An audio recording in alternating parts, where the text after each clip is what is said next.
Welcome to Zodiac Theory Channel series Under the Crosshairs presentation on Frederick Harlan Coe, Part 8, presented by Zodiac Theory Discord researcher and admin Kim. I'm your host, Cheryl. As a reminder, this is a multi-part presentation on Kim's theory and research, so if you have not seen her Under the Crosshairs series presentations before, please visit our YouTube channel and watch those, and please like, subscribe, and share, and ring the little bell to be reminded of future episodes. Please put your questions for Kim in the comment box so we can address them in future episodes if you're watching this later. If you're joining us live, please join us in chat. Welcome, Kim. What do you have for us today? Thanks, Cheryl. Before I get started, I did want to thank you for hosting again today, and also acknowledge Druser. He's with Zodiac Theory Discord as well, and he's been in the last couple of presentations making thumbnails for me. He's very creative and has done a good job with that for me. I really appreciate it. So I wanted to just have a call out on that before I get started here. Yes. Thank you, Druser, for that. We do appreciate that. Druser is an admin on Zodiac Theory Discord and is very helpful with us in some of our Chronicle series, and as well as doing a lot of things behind the scenes. Also today we have Shake from our Discord server joining on this this presentation. So thank you, Shake, for joining us today. All right, well, I'll get started here. In a prior presentation, I covered Frederick Coe's mother, Mamie Ruth Enfield Coe. And it is clear from what is known about Ruth Coe that she was a tyrannical force in her son's life. But what about the patriarch of the family, Gordon Harlan Coe? What were his interactions like within the home of the Coe family? And what role, if any, did he play in the shaping of the South Hill rapist? The Coe family name has a very long history in the United States, dating back to the arrival in Boston of English Puritan Robert Coe and his family in 1634. Leaving comfort behind, the family of Robert Coe came in search of a liberty that most of us would probably have to admit we now take for granted. Most of the Coes present in the United States by the early 1900s were descendants of this man, including Gordon Harlan Coe. In 1879, Gordon Coe's grandfather, Romaine Coe, came west from Iowa with his family to Homestead and Plaza, a community that was located about 27 miles south of the settlement of Spokane Falls. In 1879, Spokane Falls, later named Spokane, had only been in existence for about 8 years. Romaine Coe's son, Harlan Oscar Coe, father of Gordon Coe, was born in Plaza in 1884. Upon reaching adulthood, Harlan Coe attended college intermittently for a few years at Washington State and was known to be a fast runner on the track team.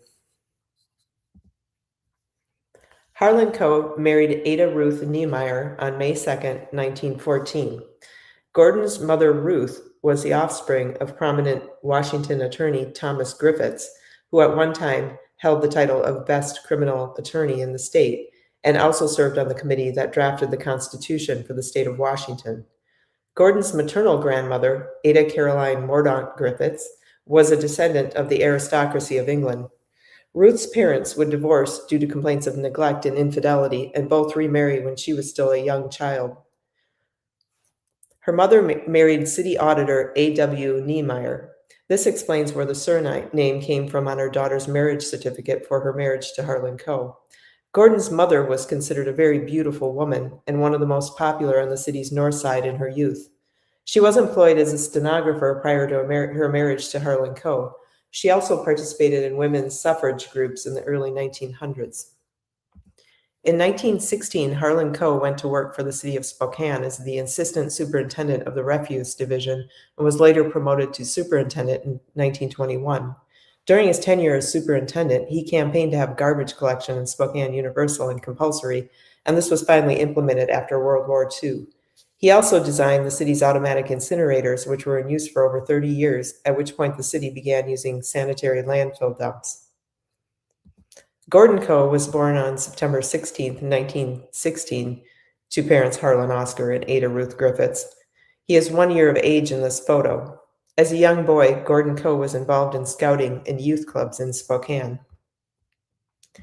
He also had some very early success as a published contributor to the Spokane Chronicle at the age of 9 and 10. Here are his submissions that came in for over a couple of years. Some party favor advice and storytelling here and a poem. Gordon Coe attended Lewis and Clark High School, where he would be recognized by the Quill and Scroll Honor Society for his writing achievements, participate in student senate and track, serve as both the sports and associate editor for the high school paper, the Lewis and Clark Journal, and as editor of the school yearbook, The Tiger. And there are also news reports of him placing in national news contests.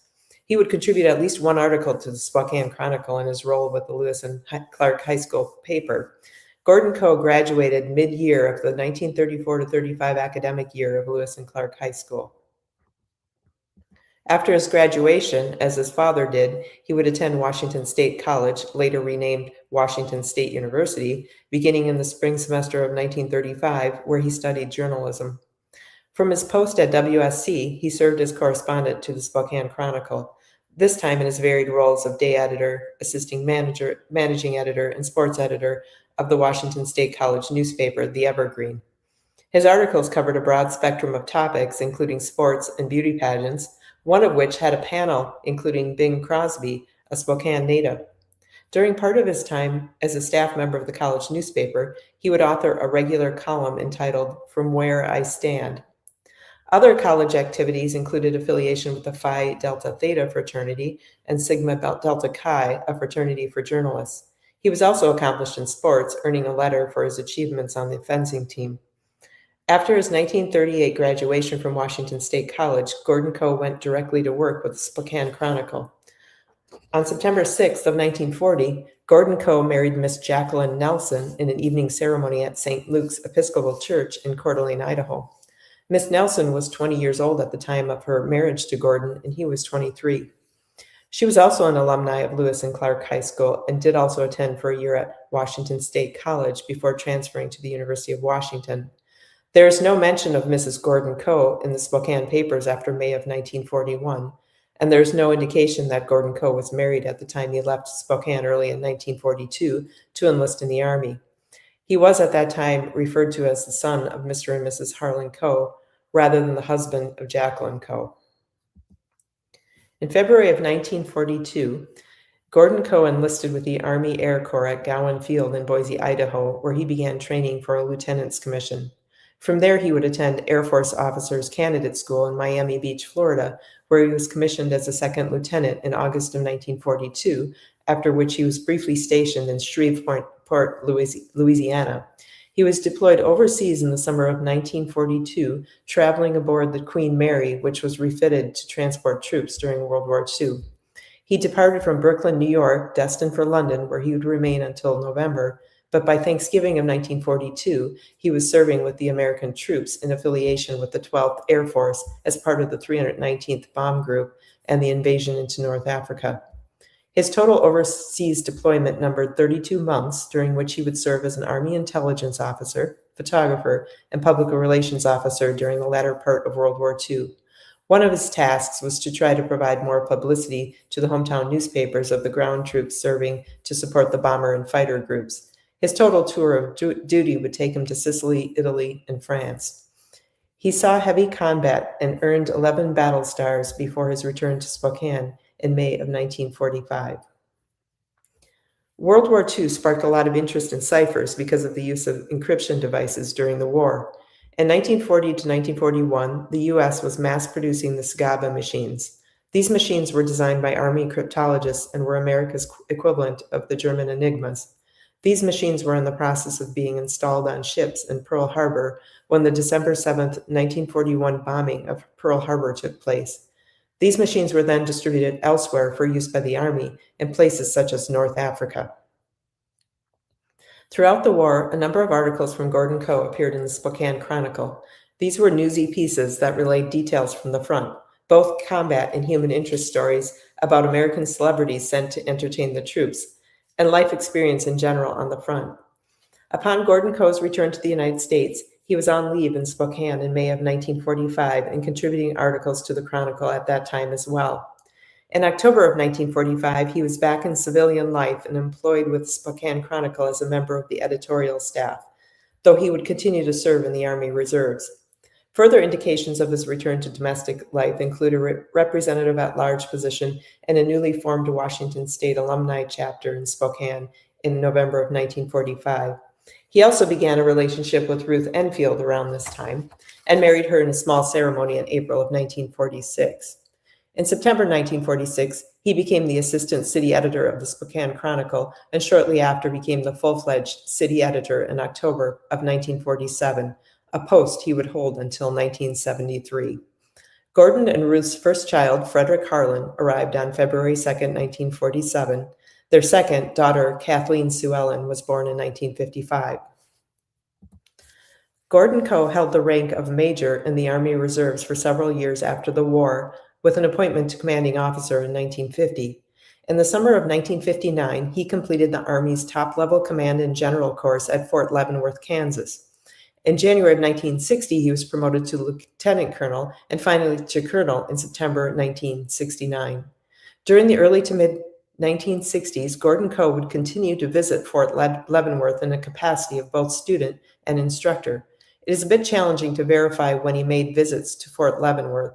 It is documented in news articles that he was there in 1959, 1962, and 1967. His Army records indicate that he was also there from May 16th through May 28th of 1963 to fulfill a 13-day active duty Army Reserve training obligation. A very busy year for Gordon Coe, as he also spent 2 weeks in August at Fort Lewis near Tacoma, Washington. From these reports, we see that Gordon Coe visited Fort Leavenworth on at least 3 occasions prior to the 1966 homicide of Sherry Jo Bates.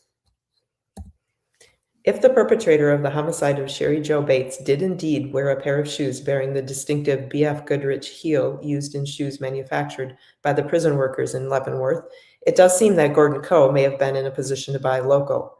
That is, if it can be proven that these shoes were available at the surplus store in Fort Leavenworth, Kansas, and they were manufactured prior to May 28th of 1963, his last visit on record prior to the Bates homicide. Of course, another option is that these shoes could have been purchased at Army surplus outlets elsewhere, and Gordon Coe did indeed visit multiple other bases prior to 1966. I have been told that the Coe family would travel with Gordon when he was fulfilling duty obligations, so it seems possible that even Ruth, who loved to shop, could have purchased such items while on one of these trips. Gordon's son at one point in his youth felt an attraction to the Marine Corps. In particular, he liked their code of Semper Fidelis, which translates as always faithful. He and his friend discussed eventually joining the Marines, and Fred adopted the Marine Code and incorporated it into the relationship with his friend, the implication being that they would always be faithful to each other and their shared goals. It probably seemed virtuous at the time, but looking at it retrospectively, it was really just another manifestation of Frederick Coe's manipulative behavior. He later found out that the Marines had a special ring that they wore. He decided that they would not need to actually join the Marines. They could just figure out where to buy the ring. During the years following high school, his friend would go on to join the Marines and earn that ring, but Fred didn't pass his draft physical in 1967. But that was one form of failure that Fred embraced, since he didn't want to join anyway. On January 1st, 1973, Gordon Coe was promoted to the position of assistant to the managing editor and then to associate editor on March 1st of 1975. In between this time, in fall of 1974, Colonel Gordon Coe retired from the Army Reserves. His final promotion with the Spokane Chronicle happened on August 1st, 1975, when he was promoted to managing editor. He would remain in this position until a forced leave was imposed on him after the arrest of his son, South Hill rapist Frederick Coe, on March 10, 1981. As the data indicates, Gordon Coe was a very busy man in the 1950s and 1960s during Fred's childhood, juggling dual careers as an Army reservist and as city editor of the Spokane Chronicle, in addition to serving on committees and in leadership roles for various organizations over the years. Gordon Coe was certainly an accomplished and respected member of the Spokane community throughout both his youth and his adult life. But what about his personal life, his family experience? What was the environment like in the Coe household during his marriage to Ruth Coe? Observations from others on the relationship between Gordon and Ruth give us some idea of the dynamic between the two of them. It was observed by Frederick's wife that Ruth Coe tyrannized her husband as she did her son. Further observations from Jack Olson's book. Fred's gray-haired father, a retired Reserve Army colonel, had been on the Chronicle for something like 40 years and married to Ruth for over 30. He was quiet and hardworking, a typical Spokaneite. Ruth hectored and badgered the poor man, wasted his money, called him a bore and a stick in the mud, and punished him with frequent threats of divorce. Frederick Coe's childhood friend, however, thought the Coes were the nicest people and viewed Fred's father, Gordon, as an easygoing father who listened patiently to small boys, stayed in the background, and served as a solid role model. He also described the Coe family as a very admirable family. Gordon as a handsome man, fairly quiet instead.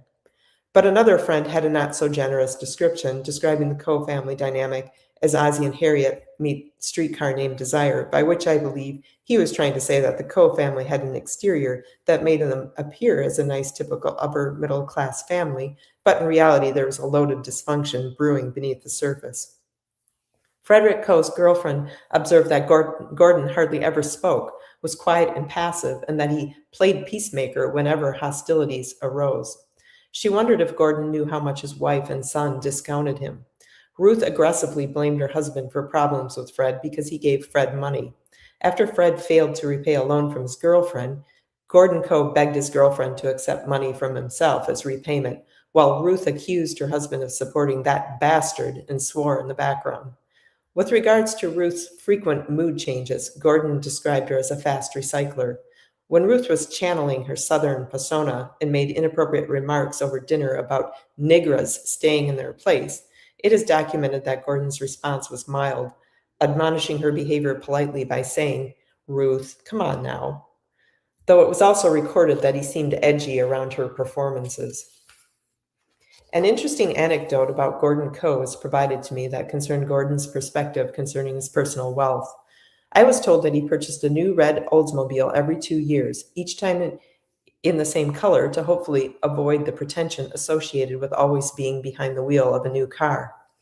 Gordon's work colleagues had other interesting things to say about the editor. One in particular is quoted in Olson's book as saying, "I've never worked with anyone who said as little about his private life as Gordy. In nearly 30 years, I don't think he volunteered 5 minutes of conversation about his family." The following passage is taken verbatim from Jack Olson. Coe was regarded as a pleasant man with a nice grin, a cautious leader who would never get the paper in trouble, a shy man who hated to criticize or fire anyone, and an unabashed fourth-generation Spokane booster. He was also seen as an overreacher who took on too many petty chores, personally answering every letter he received and handing out the morning mail like an army clerk. His long-standing habit of falling asleep at his desk remained enigmatic to his staffers because he consistently refused to admit that he had a problem. Said a colleague, "I've seen him doze off while interviewing someone for a job." One afternoon, Mr. Cowles himself had to wake him up. Some of us thought it might be hypoglycemia. He ate a big chocolate bar every day. Some of us thought it might be tranquilizers. One of the secretaries asked him if he had narcolepsy, and he said no and acted surprised that she'd asked. Once I suggested that maybe he should see a doctor. He said he couldn't imagine why. Concerning Gordon's son, however, his colleagues had a different view. It is mentioned in Olson's book that after Fred Coe's arrest, one of Gordon's old colleagues remarked, "That Coe kid is guilty as hell. Why, his parents have always had nothing but trouble with him." And to be sure, there was plenty of evidence of trouble early on with Freddie Coe. According to Olson's book, it seems to have been common, at least in his adult years, for Fred to refer to his father as Gordo. This strikes me as flippant and dismissing of and overall disrespectful treatment of his father. He does not appear to have used his mother's first name in referring to her, though he did have nicknames for her such as Bearfax and Mother Bear. Though the family was always well provided for on Gordon's income, Ruth would claim the Coe men did not provide when she went on her diatribes about Fred and Gordon. One psychologist testified at Ruth's trial that she considered Gordon a bore and a stick in the mud. She complained about having to attend WSU football games at Pullman in the rain, something Gordon apparently enjoyed, but she considered pedestrian. Though Fred received a lot of financial assistance from his father for college, living expenses, and funds to publish his book, he seemed to have had the attitude that his parents weren't fair to him and that his sister Kathleen got everything. The evidence does not support this whatsoever. At times, Fred claimed that he and his father were collaborating on projects together, such as boosting Spokane through his supposed Spokane Metro Growth Organization, though there is no evidence his father actually ever had anything to do with that.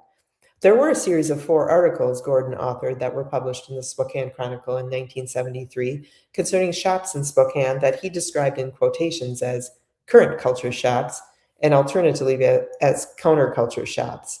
This is at best some awkwardly worded writing. While this odd phrase was used in the context of categorizing Spokane shopping opportunities, maybe this was really just an excuse to inject this phrase into the public lexicon. Given the importance of his unsuccessful publishing company, Current Culture Communications, that Fred founded in 1969, I have to wonder if he influenced his father to use this phrase in his articles in the hopes that it would become a catchphrase. These articles appeared about 6 months prior to the copyright date of Fred's book, Sex in the White House, that he published with funds from his father. Newspaper searches I've conducted don't reveal usage of the phrase current culture as a noun, as it was sort of used in Gordon Coe's articles here, but rather it is used more descriptively as in statements such as in the current culture or our current culture.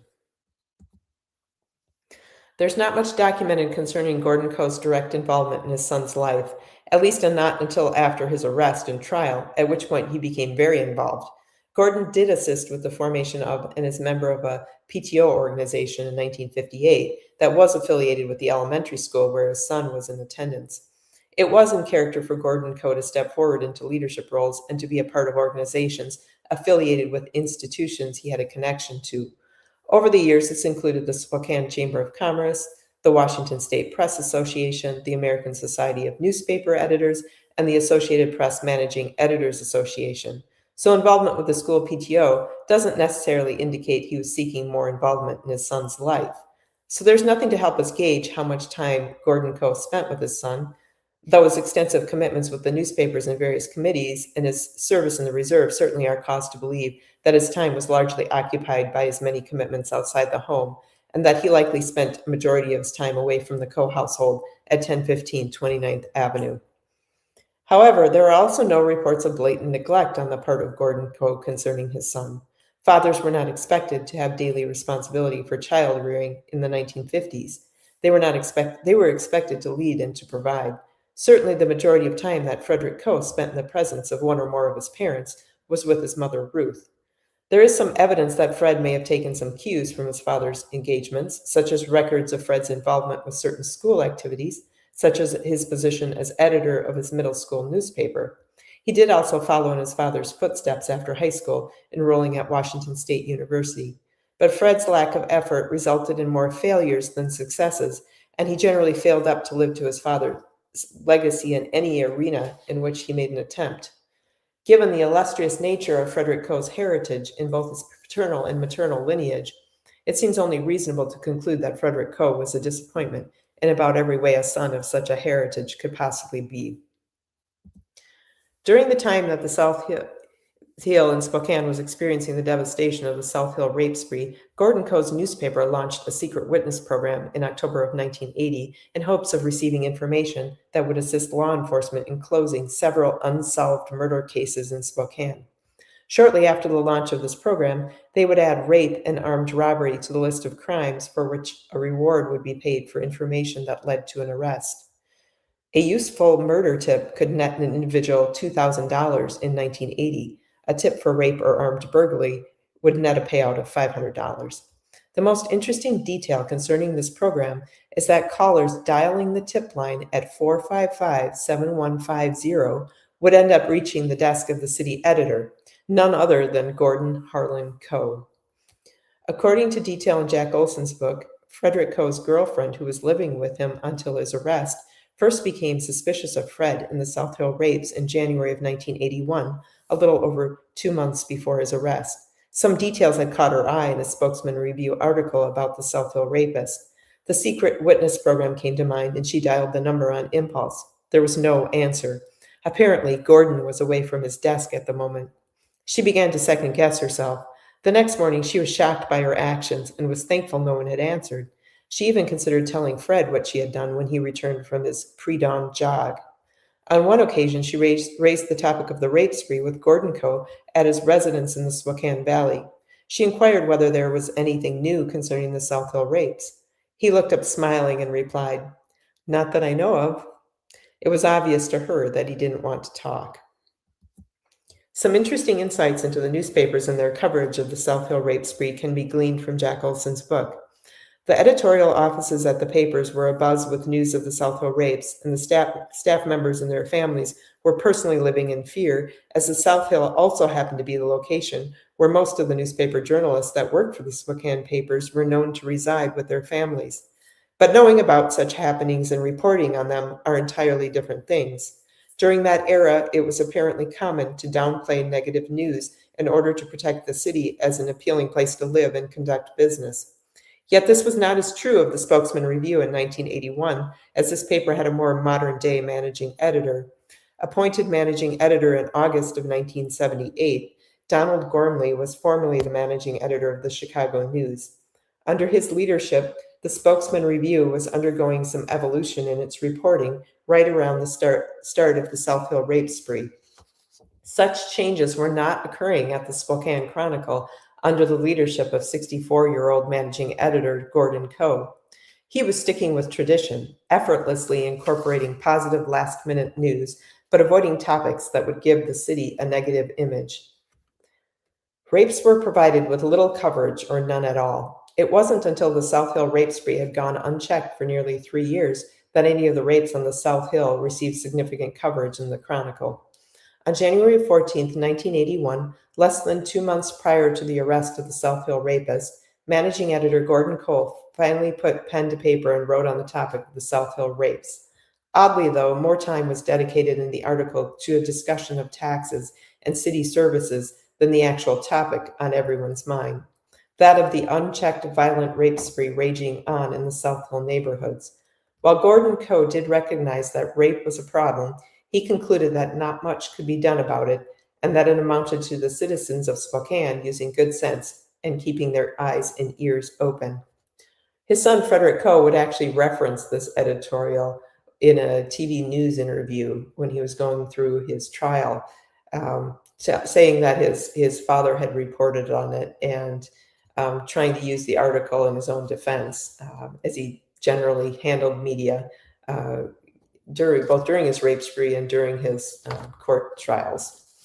According to a primary source, immediately after his son's arrest, Gordon Coe is reported to have remarked something to the effect of, "Looks like he's it. He did all that." This is the only evidence I have found to date of any true acknowledgement of guilt on the part of any of the immediate Coe family members. Even if it is true that Gordon Coe initially indicated he thought his son was guilty, he did a very rapid about-face on his view of his son's culpability in the South Hill rapes. After taking a few days off work in the wake of Frederick Coe's arrest, Gordon returned to the office with claims his son had been railroaded. He became, in Jack Olson's words, a vociferous crusader for justice. As the allegations against his son came into the light, Gordon's behavior became intimidating to the newspaper staff. Gordon Coe was informed that coverage of his son's case would be handled by others, but even this did not end Gordon Coe's conversations at work concerning his son. Prior to Fred Coe's July 1981 trial, Gordon Coe went on leave to have time to prepare. Around the same time, his underlings were reporting uncomfortable conversations with Gordon Coe, during which he was attempting to convince them that the police had engaged in unfair and illegal tactics, that there were weaknesses in the prosecutor's case, and that his son was not guilty of the crimes for which he had been charged. This made for a most uncomfortable climate in the workplace. Bill Cowles, then publisher of the Spokesman Review and Spokane Chronicle, decided to make Gordon Coe's leave permanent. Throughout his son's trial, Gordon Coe would testify in sync with his wife and son that Fred was framed, that the evidence against him did not exist, and he would aid in the provision of alibis for some of the crimes for which Fred was charged. In short, alongside his wife and son, he would perjure himself in court. Over the years, he would grant multiple interviews with various media, once again denying that his son was guilty and complaining about the impact the ordeal had on the daily lives of the Coe family. It is hard to imagine such a man as Gordon Coe, who was a newspaperman his entire adult life, who was so tuned into the news, who had been in close association with talented investigative reporters for many years, who had no doubt seen plenty of scandal unfold in institutions and individual lives in his career, and most of all, had seen the impact of the South Hill rapes on the community, how he could agree to take up the torch in defense of his son. It is hard to believe how he could not see how utterly guilty his son was, a fact that was obvious to most people, including those who knew Fred Coe the best. Clearly, Gordon Coe was taking his cues from both his wife and son, knowing as he did how significant his wife's mental health problems were over the years and how truly worthless his son was in his personal endeavors. Such complete devotion on the part of Gordon Coe through the entire ordeal until his death is truly hard to comprehend. When his colleagues discussed a shoplifting conviction that Fred had racked up about 6 months prior to his arrest for rape, Gordon Coe flat out denied it at work and then apologized a day later, stating he had found out it was true. In the wake of that, having learned his wife and son had conspired to hide that incident from him, how was it he was still able to stand firmly by them as they manufactured lies about Fred's whereabouts during the rapes and all sorts of wild, outlandish explanations to explain some very unusual behavior on Fred's part? Truly, there was sympathy from some for Gordon Coe and even for the entire family. Gordon Coe was viewed as a distinguished Spokane newspaper man for years, and aside from a few quirks, people generally held him in high regard. And there were undoubtedly many in Spokane who knew him as a result of both his role on the paper, his position in the Army Reserves, and the many organizations with which he volunteered his time for years. He retired formally from the Spokane Chronicle on October 1st, 1981, and he and wife Ruth were recognized at a retirement luncheon held in his honor on September 29th, 1981. After his death in January 1999, former newspaper colleagues remembered Gordon Coe as a thorough editor and stickler for accuracy, with an encyclopedic knowledge of Spokane.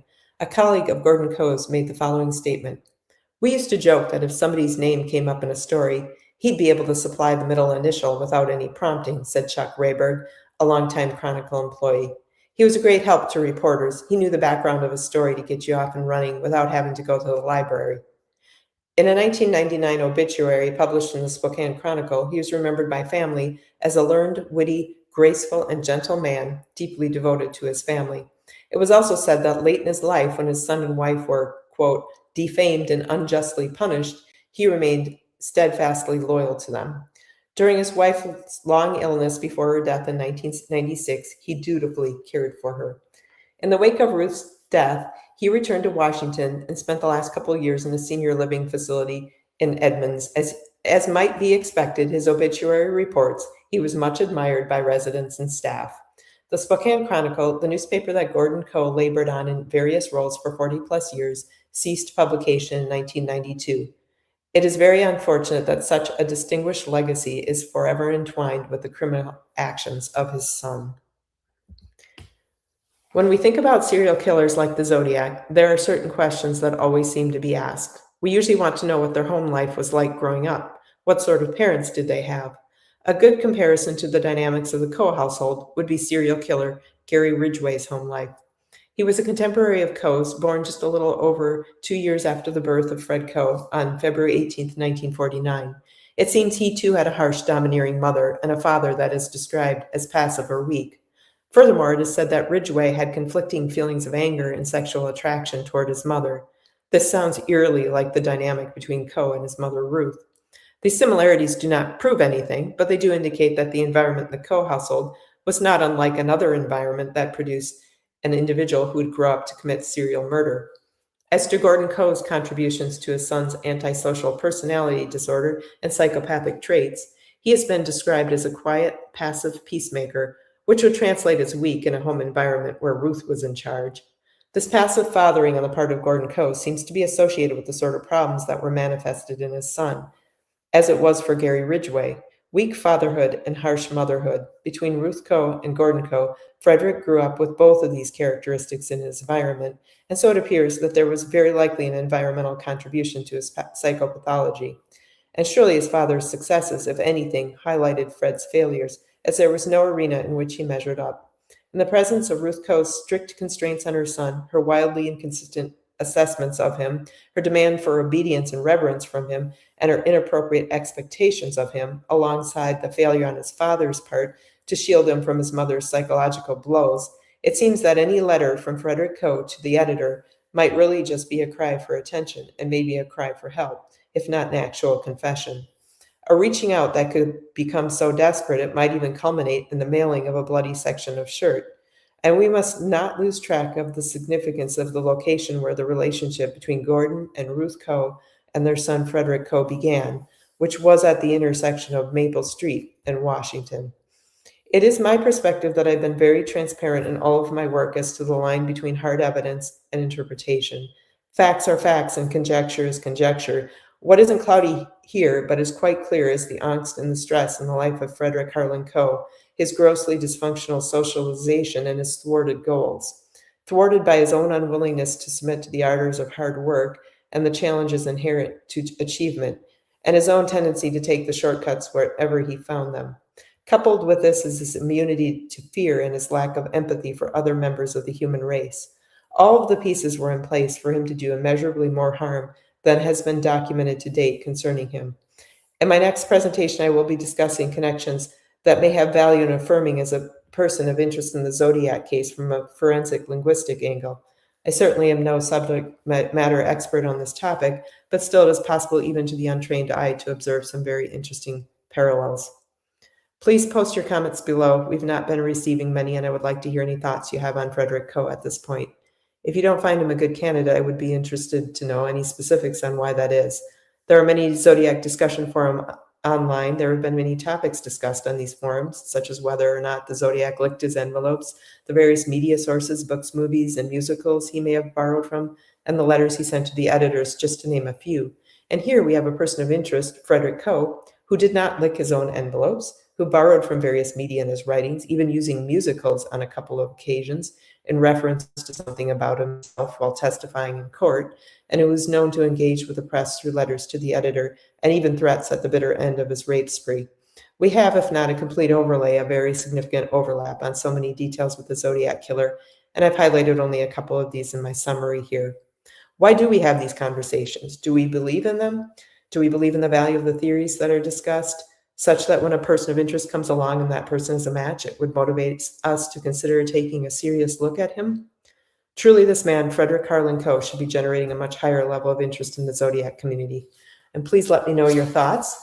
But this time I would like to, for Shake to discuss a little bit about his theories concerning the Zodiac. He's done a lot of genealogical searches in the San Francisco area, and I would like him to weigh in with some theory.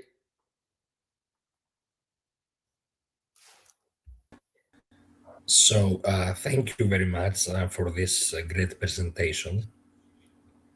I truly enjoyed it.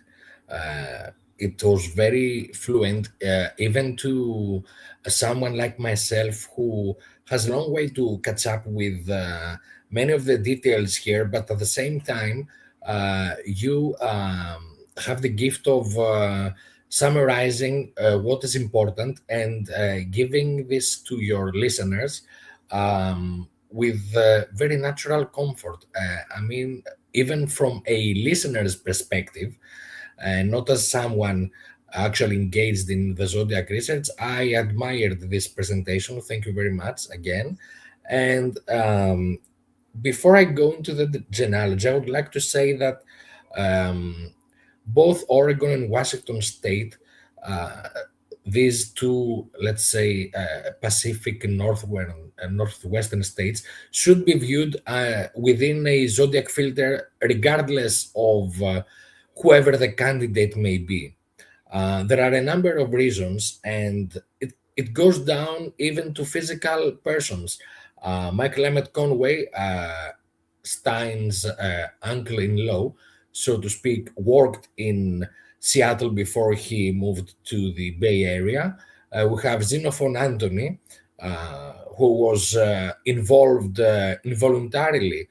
We still do not know the specifics, how he became involved in the, and his name came up in the FBI files about being identified allegedly by the younger child of the von Heften-Harden household. And then we also have the brother of Quel Cavale, Ragnar, who was a prominent ski athlete in the University of Washington, and his further connections to Hollywood and to the architectural projects connected to the Las Vegas casinos by the same people who later on moved on to South Lake Tahoe are, of course, of interest, regardless of further point discussion. So there are quite a few general and physical / specific factors that would indeed encourage people and should encourage people to view certain events and the whole geography and periphery of Oregon and Washington states with the Zodiac filter. Now, to the specifics, you mentioned Bill Coles. Now, the Coles family has a long tradition in newspaper ownership, and of course, they follow that trajectory of immigration from New England towards the Western states. And it should be noted that these are relatives of the grandparents of Bran Hartnell. So the Coles family is literally connected to one of the canonical victims. And this is also of interest. So what we have here is an intersection of newspaper ownership, editorial practice, parasitism of media harvesting, and assuming, usurping the identity of a self-appointed custodian commemorator of memory. This is the Zodiac killer writing his own editorials, essentially.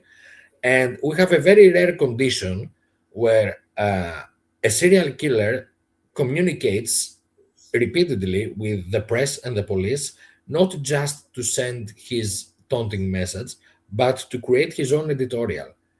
And now this is something very rare, and it is under that light as well that the Coe family and the offender, the South Hill rapist, becomes an even more important person of interest. And I would like also to add that I wholeheartedly agree with your analysis about the Ridgway Coe comparison. There are also other names and other serial killers that we can use as analogies. It is most certain that the profile, the immediate family background of Frederick Coe is that of a violent, psychopathic offender. And I strongly disagree with those who try to compartmentalize between crimes of rape and crimes of murder, especially when both are employed to permanently damage women. Yes, I would agree with you on that, Sheikh. I'm mystified by, we look at persons of interest in the Zodiac series, and we have some people we don't even, necessarily know if they did anything anywhere nearly as serious as rape or murder, and yet they stay on the list. But we have people ruling people out because they were rapists, and it's a nonsensical approach to, considering whether something would be a reasonable candidate of interest. I think having a violent past, if anything, would make you more likely. And early on, I had access to FBI documents because I'm like, well, can we exclude someone who was a rapist later? Is that really possible that someone could murder and then have a rape spree later? And the FBI really hammers that motive, and that an individual can have different motives. They can change over time. They can change in a very short amount of time. So you really simply have to look at the crime for the motivation, and is that motivation present in that individual in that time frame? That's what the important thing to look at. You looped back on Gary Ridgway again, and I find it very interesting that I was reading on him recently, and his father was a bus driver, and Gary Ridgway was a truck driver. And I do think that it is very likely that evidence in the crimes reflected somebody that was on the move. And indeed, Gary Ridgway had body dump sites that were separated in space by a ways. He dumped some bodies in one state, outside where he lived. And so I think that his heritage of his family from his father being a driver who would complain about sex workers on his bus routes, and Gary, having the same sort of employment, and certainly utilizing that to leverage his ability to commit his crimes is interesting. And I think that in the Zodiac, we see a writing legacy definitely reflected, that this is where the Zodiac is comfortable. He's comfortable with interacting with the newspapers.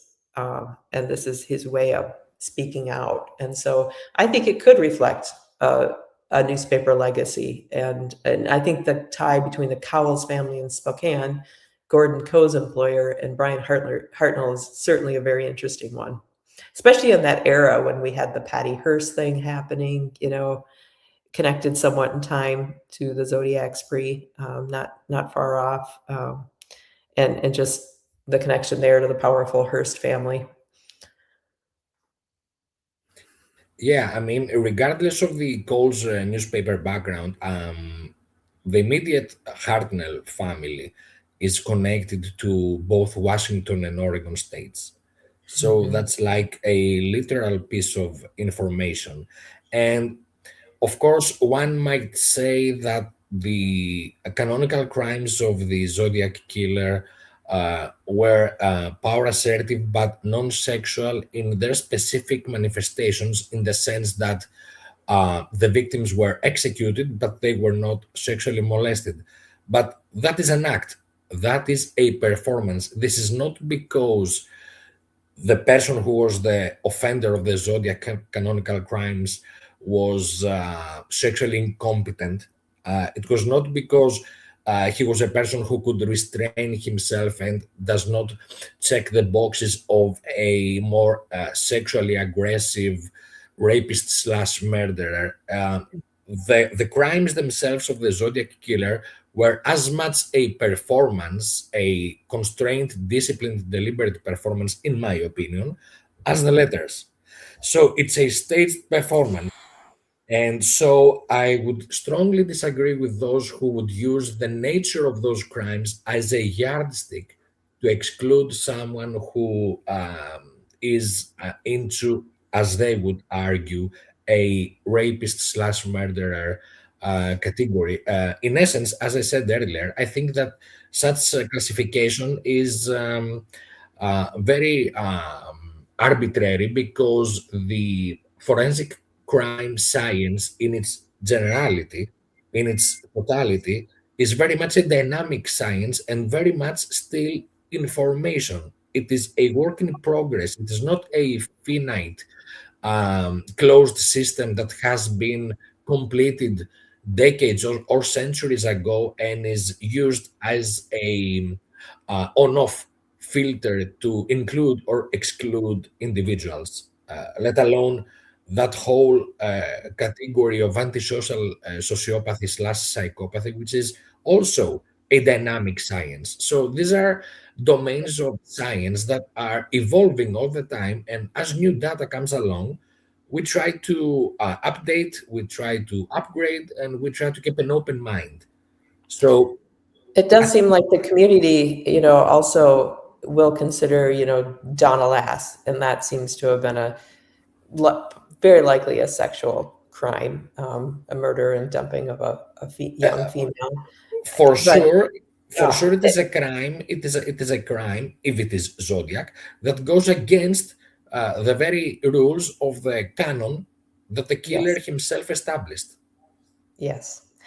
The motivation for the canon truly seems to be attention, or position of power over community.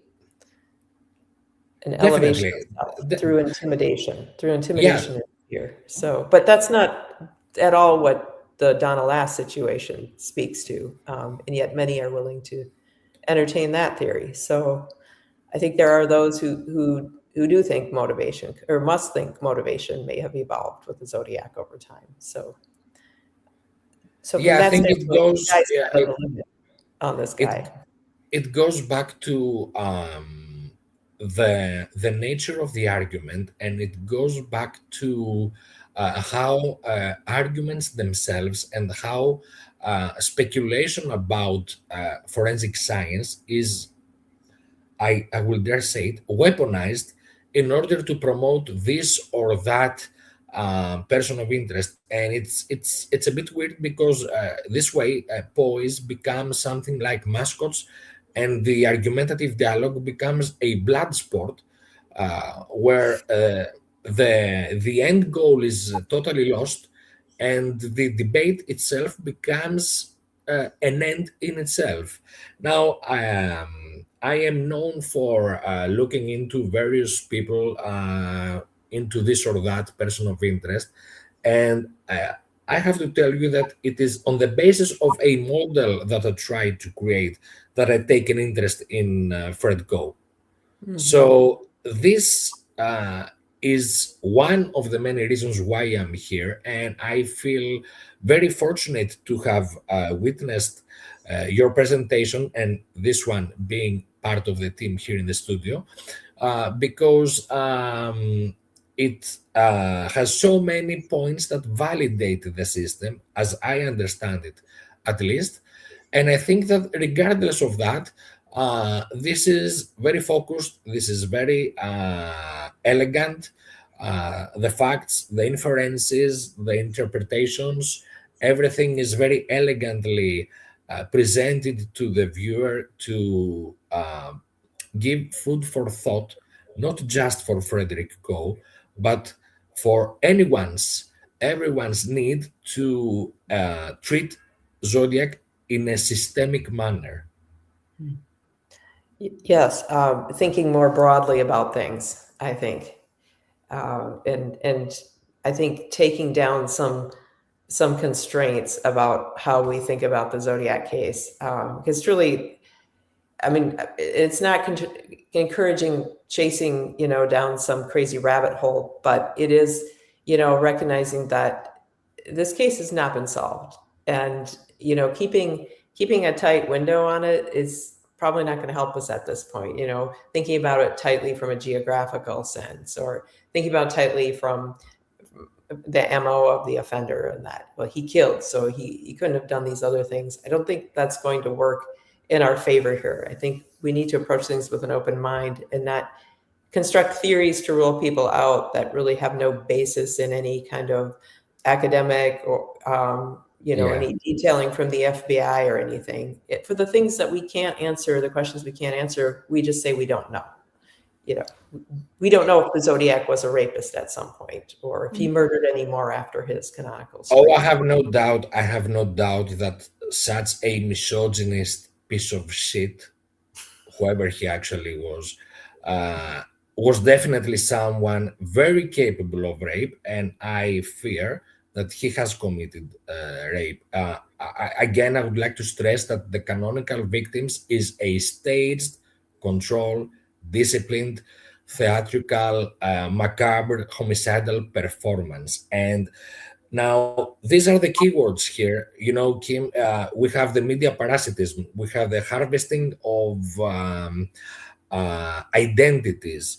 Okay, we have the gradual degeneration of families and genealogies as they move towards the Western states. This is reflected in the canonical victims as well.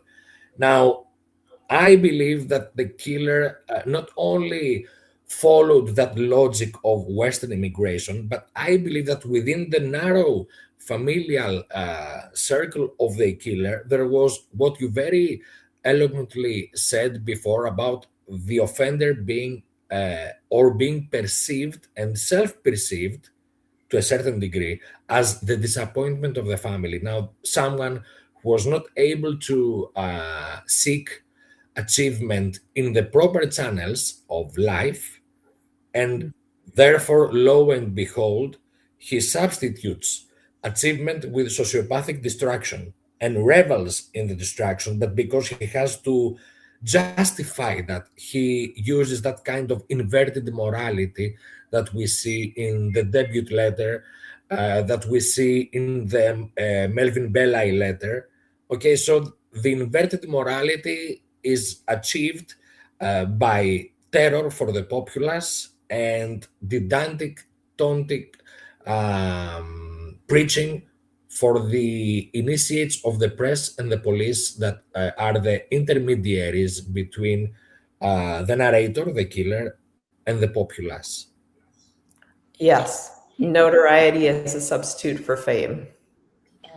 Kim, before we move too far off of the sexual assault to moving to murder, or going from murder to sexual assault, we have a question from DNA King. You may not have an answer for this question yet, but why would Coe go from murdering couples to sexual assaults against single women? This seems counterintuitive. I do think he's an interesting suspect, but that one thing makes me wonder. It is the burning question. It was the burning question for me when I got started. And I don't think of it in terms of escalation or de-escalation. I think of it in terms of primarily as the motive. And when I look at what was going on in his life around the time of the Zodiac killings, he wanted to be published. He started his own publishing company. I don't think he ever filed for any registration or anything. It was sort of, in that sense, a fake company. But he quit paying jobs in Spokane right in June-ish, right around June of 1969. And he'd been in San Francisco, and he quit all his paid employment, and then he won't tell us where he was. But everything points to San Francisco with the name of his publishing company, Current Culture Publications. And he wanted to be published. And one of his 4 big goals in life, and he formed those at a young age, at age 9, one of them was to become as famous as he could possibly become. This guy knew he did not experience fear like you and I do. He didn't experience that sense of dread or something if he was going to do something that was frightening. His friend told me that, sometimes they do things quite dangerous, and Fred oddly never seemed afraid. And he asked him, "Are you afraid?" He said, "No, I'm not. I don't." He did not feel fear. So it goes back to the motivation. At that point in his life, he wanted to be published. Later on in his life, he had constructed an identity for himself as an accomplished radio broadcaster, but it's not true. There are no air checks on this man. He was a nothing in the radio world. He was a night shift worker. He was hired just because he had a FCC first class license and he could adjust the transmission during the night shift. He fulfilled that requirement to be on staff, and he primarily had that job just to gain access to people, just because they'd call in and he could talk to them on the phone. So it was a different phase of his life. And then later on, he's back in Spokane. His mother's hounding him. She's wrecking his relationship with his ex-wife that he had rekindled. And he's just pissed at that point. And he's very sexually addicted at that point in his life. And I think it just spilled over into rape spree then. And there was evidence at a young age of him being very sexually inappropriate in some sexual offenses, but nothing on that scale. But that is fully 10 years removed from the Zodiac spree, and a lot has happened with this guy in those intervening years. He's undergone a lot of evolution in what he does with himself. Never any real measurable success or consistent income. Just a lot of crazy activity, and a lot of it has really never been brought to the light. I think his wife knew things that she never disclosed. She'd made some kind of cryptic comments, but never really divulged. Well, and one thing too is that in the previous presentations that you've done, you've discussed how initially he really was a voyeur. He would set up his friends to have sex, and he really was more into being a voyeur earlier on in high school and his early adulthood. So if you look at that, a couple and trying to observe them in a lover's lane during coitus. And then as he becomes more confident in his sexual ability, he would then be using the sexual assault as his form of violence rather than the murders and the gun.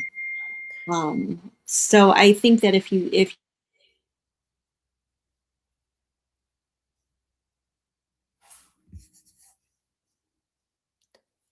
being being a peeper and being frustrated by that, then moving on to sexual assault as your form of violence. Yes, that I think you have just articulated it very well, Cheryl. That is the story right there. Very much so. His big thing in high school was, quote, living through others and manipulating them, getting to, being in control. He would brag years later in letters to his friend that he, set so and so up for his first sexual encounter, where he would observe and watch. That position of power is something that he really got a lot out of. There was a big emotional payout there for him. And so I think it's very logical if he was trying to become famous and how I'm going to do this. Am I going to lose you commit some kind of crime? I mean, the guy knows what gets front page headlines. He's been living in the newspaper world his entire childhood with his city editor father. He knows what gets headlines. He knows what gets talked about. So if I'm going to commit a crime to get attention, and because I'm pissed and I need to vent this anger, who is a likely target? Yeah, and he, in his youth in high school and early, years out of high school, was sexually frustrated. He lacked confidence in his abilities. He didn't perform normally, and he was even discussed by women that he had been with in his teens that there's something odd with this guy, and he just at least did not have the experience he expected that he should have. And so who would he vent his rage on? What would get his ire up enough to trip him over the threshold to be able to actually commit a murder? And I think that's where it's at with him. And, if I'm going to do something to get attention and I'm mad at this type of relationship dynamic where I am just not successful, it really, really does make a lot of sense. Yeah. Do you have a feeling, I mean, obviously we can't get into Gordon's head, but do you get the feeling, was Gordon either in denial or was he just giving a public face of denial in accepting what Fred did? I've asked myself that question so many times, and if I had to say one or the other, I think there was an element of it was easier to believe the lies. I don't think he originally conspired to bury this. I don't think that was originally his goal, but I'm sure he was in a very difficult position, and I'm sure that he was used to taking his cues from Ruth, and she was really good at manufacturing lies, and it was surely a lot easier to go along with that narrative, I'm sure, even if things didn't really reconcile. And, even Coe's best friend, it was like, all those years they'd spent together did not see through him. So maybe it was somewhat easy for Gordon to believe his son's stories. So, rather than see him as this rapist. And, I think sometimes when things are that close to us, it really is hard to see the truth. Yeah. When you're talking about, you use the word, is there any proof that since Gordon had it in the newspaper for those tips to be going to the newspaper, is there any proof that Gordon was killing the leads that were coming in to the newspaper on the South Hill rapist crime spree? I haven't found really any commentary on that. I've wondered myself because he was certainly in a position to do so. And he certainly was described as someone who downplayed negative news. So perhaps from the description, it seems like he was maybe just being in true character as an editor. So I have not found any direct evidence to suggest that. Certainly the whole scenario is pretty suspicious. Yeah, and I have another question, and this maybe Shake or if or one of the other viewers has an answer to this. Did any of the newspapers in the Zodiac killer case have the tips go to them, or were they referring tips to the police? From my understanding, they were in the Zodiac case, the tips were being referred to the police. Correct? Shake, would you happen to know? Well, we know that the Vallejo Times Herald ran the fundraiser of the Gaul kids after Lake Herman Road. It was also supported by one or two local businesses. But concerning actual phone tips, I can think of the cryptic message posted after the failed TV appearance that the Chronicle ran for on October 22 and 23rd, if I'm not mistaken. I apologize if it's 23 or 24 October. That kind of Z408 based ciphertext that was encouraging the killer to use a phone call towards a specific office for legal representation, essentially asking him to surrender. But for tip lines for leads, nothing specific comes to mind. I'm sure that people would call anyway. I'm not sure about an organized campaign of the press independently at this point. If I may jump at the opportunity, Cheryl, you described in very eloquent terms a few minutes ago how the rape spree could actually be interpreted as an escalation for Coe from a sexual perspective. I would also like to say that from Coe's perspective, his period of drifting throughout the Bay Area, from San Francisco to Sacramento and back and forth, the period of the canonical murders time frame coincides with what is for Fred Coe a period of high mobility, a high level of instability, and very south away from his home base. Now, the rape spree is 1 decade in the future, very close at home, in a time frame that he tries to project a factor of pseudo successful stability. So I would like to put that analogy also to the discussion. Great observation, Sheikh. Yes, his environment during his rape spree, close proximity to Ruth. His time out of state was his escape from her. Of course, she followed him to these places, spent a little time there. But overall, during the Zodiac spree, he was not married. He did not have a girlfriend. So when he was out of state, down in the San Francisco area, very little accountability to anybody for his time, save from any point at which he was enrolled in school. Then there would at least be the expectation to appear in class. But again, nights and weekends would have been he would have been left to himself. And then again, in the mid 1970s, he is now divorced. He is out of the state of Washington. He's down in California.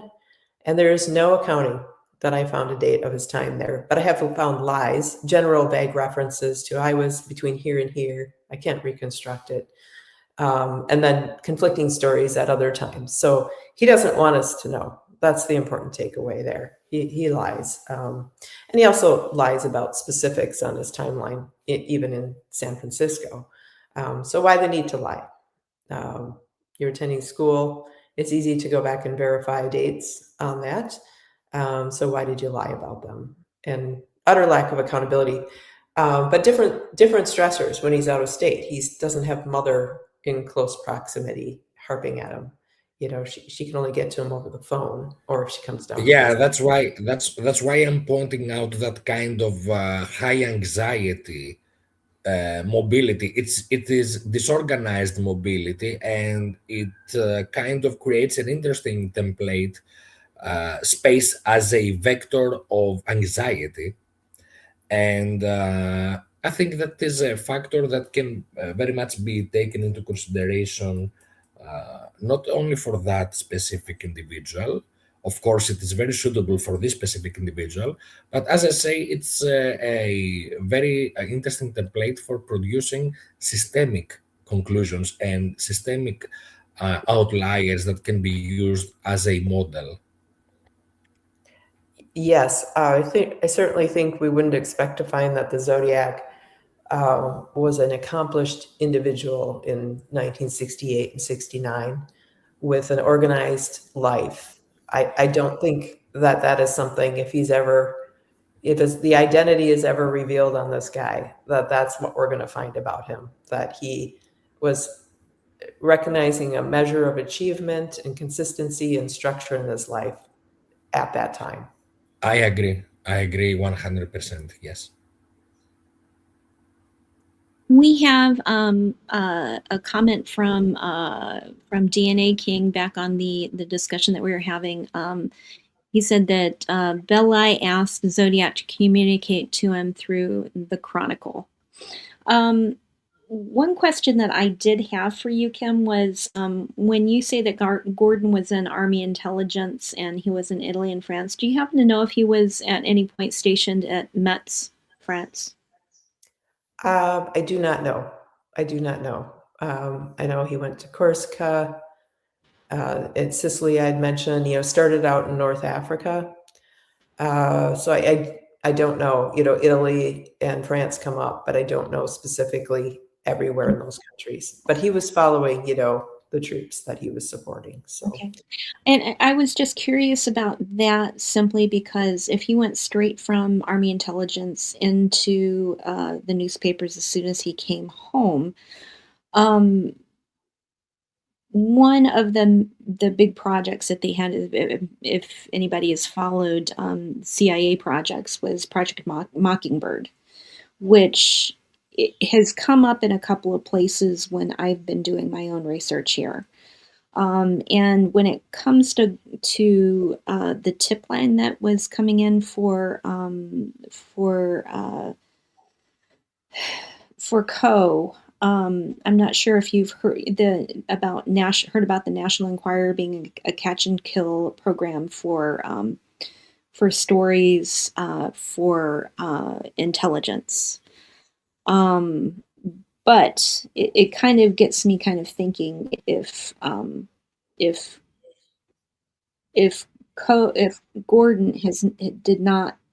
was still involved in intelligence after going into the newspaper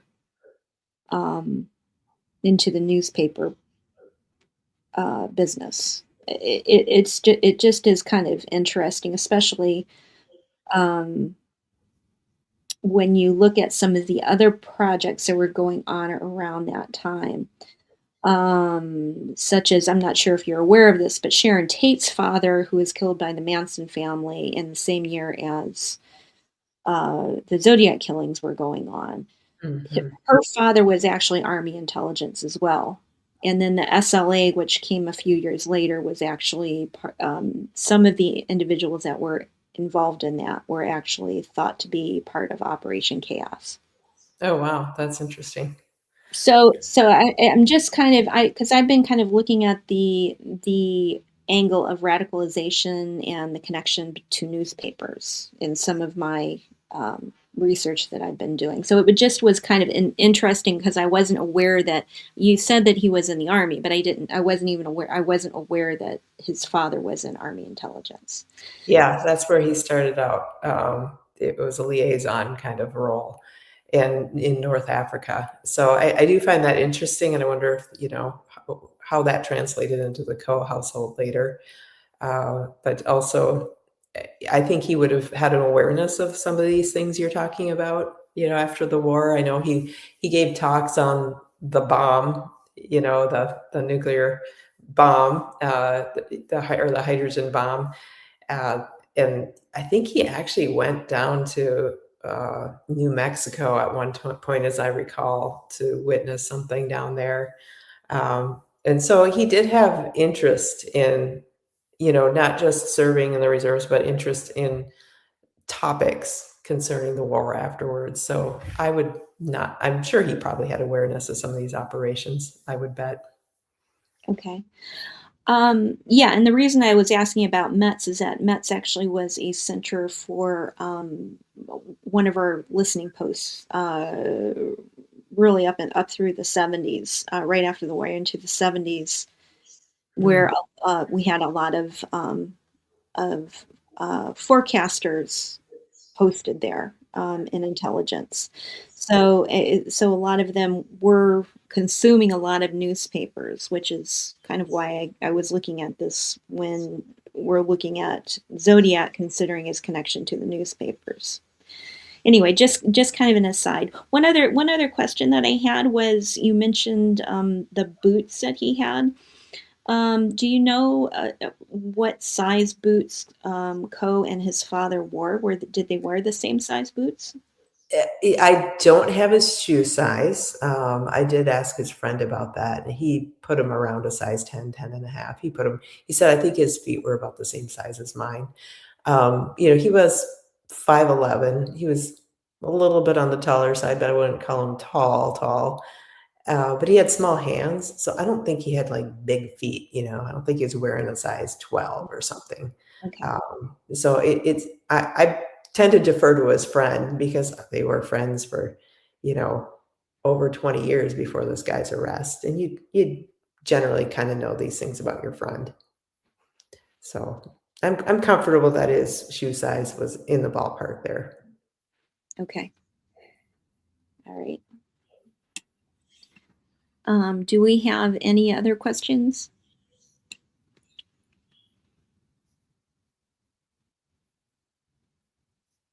Sheikh, do you have any other questions or comments? Well, Washington Spokane also involved as a city with the people-to-people student ambassador program. Since we talked about intelligence, Colston Westbrook's first newspaper clipping is him and 5 other people being handpicked for the first deployment of students from Contra Costa County in 1963. About visiting overseas as part of the Eisenhower launched people-to-people student ambassador program. This is the first time that Colston Westbrook is on the map in California. The SLA letter has an Eisenhower stamp. I believe the only rational systemic explanation is the association of Eisenhower and SLA that can only be the people-to-people student ambassador program. Now, what does that mean or imply about the killer and intelligence is a very deep, potentially disturbing discussion. However, I would like to say that someone in the position of Gordon Coe would certainly be aware, in the very least, and as a former at the very least, intelligence officer, he would certainly know the wider and deeper and broader implications of the student ambassador program and whatever went on next. So I think that angle, regardless of whether Gordon Coe remained in whatever position as a liaison between newspaper and intelligence, I think that he would know anyway the significance of this, and I think that this would have been discussed in the household family for sure. Mm-hmm. Yeah, you brought up all the movement in these states, and I just outside of my research, as I'm coming across people and reading news articles, there's just a ton of movement from Spokane to Oregon to down to California, and even some the other direction. But California in general was a big magnet for many young people in that era. It was go west, young man, but it was like in that 1960s culture, like people were flocking to California. I even have a relative who did that. Yeah, she was a young woman at the time. It did not end well for her, as it didn't for a lot of young women that went there in that era. And I do see an awful lot of movement from Washington. Even some of Coe's relatives, they moved down to different places in California and Oregon as well. It's a lot of movement.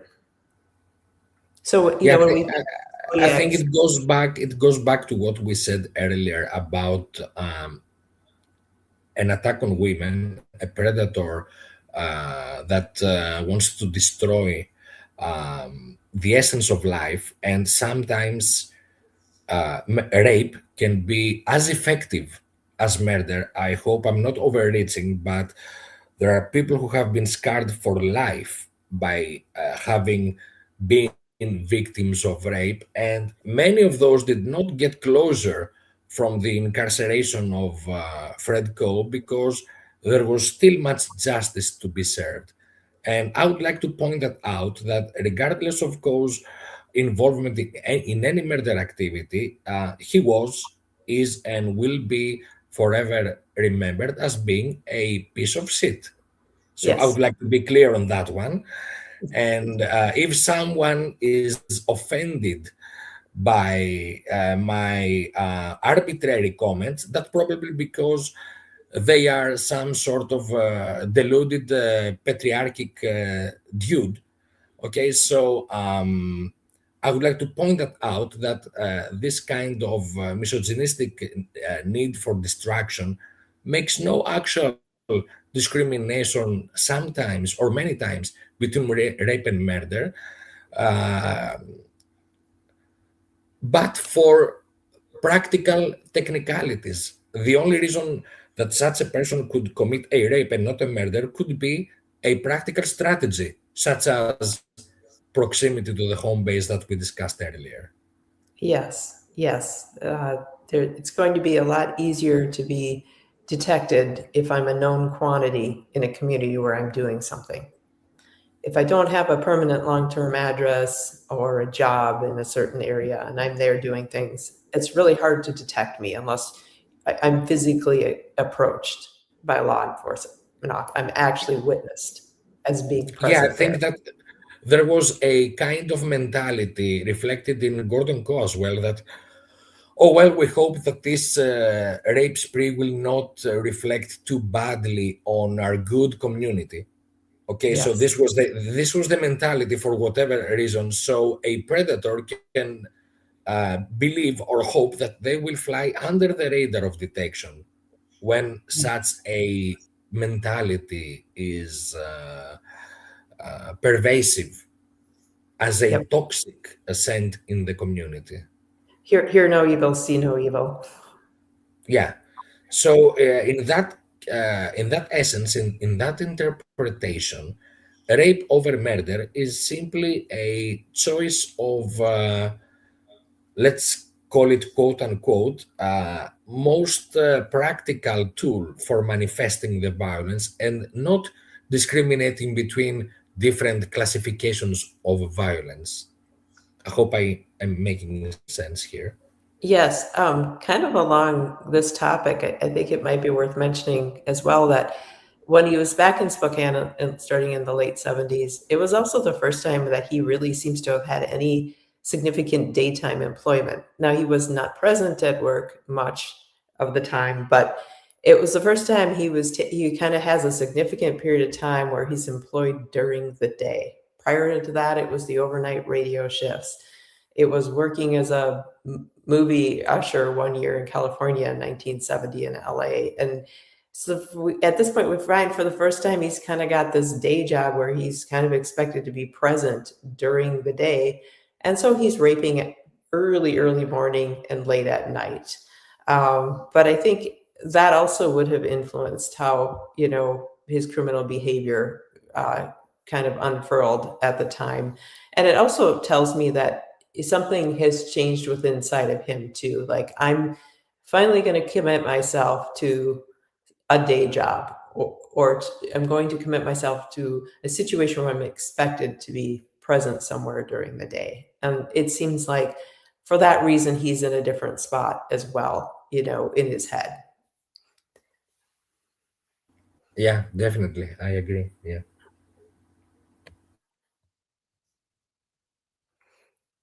So Okay. it's not hard for me to see a lot of room for evolution over the decade between the mid to late 60s and the mid to late 70s. And that it's not hard for me to incorporate theories about his capacity for different types of offenses because I also see a change in evolution in his goals as well. Yeah. Okay. If there's no other questions that we have from our audience. I have a few housekeeping things. First of all, Quentin, thanks for joining us today. And I put our email address in the chat. I've been trying to get a hold of you. So if you could email us, Quentin, so I can get that invite to our Discord server out to you, that would be great. zodiactheorydiscord@gmail.com. I also have a couple of housekeeping things to take care of. First of all, thank you to Dean King, one of our members, for writing our Zodiac Theory legal disclaimer, and I'm going to read that to you right now. The Zodiac Theory Discord server and its associated YouTube channel is a place for research and discussion concerning Zodiac Killer. We endeavor to discover the historical and criminological background of the events associated with those crimes. The opinions of individual members of the server or any of the guests on the YouTube channel are their own opinions. Those opinions do not necessarily reflect the opinions of the server or the administrators and members. Publication in any way does not constitute an endorsement of those opinions by anyone other than the speaker. We offer this information to encourage conversation and research that may one day bring justice for the victims of these horrific crimes. Also, I would like to remind everybody, earlier today we had member Sam Fisher, who is in our chat today, but he was also on BBOR. So if you did not catch Ned's presentation and interview with Sam today, please head over to BBOR and watch that. He was also on last week on Monday, and I think possibly a couple more times on BBOR Mondays. That will continue. Sam also has a few books out that he has written. Also, a member of our Discord server, Eddie McNamara, had his new book, Zodi Actually. He's also a published author. His new book came out yesterday. I received mine from Amazon in the mail yesterday. So if you have not ordered your copy, please make sure you get a hold of that. And thank you very much, Kim, for your wonderful presentation. You do a great job, as always, on stirring discussion with your presentations. And thank you, Sheikh, for joining us today. If you're watching this at a later time, please make sure that you put any of your comments and questions in the comment section so that we can address them in future episodes. Please like, subscribe, and share, and hit the little bell so that you can be alerted when our next episode comes out, as well as many of our other programs. So until we meet again, thank you very much, and we will see you in the future.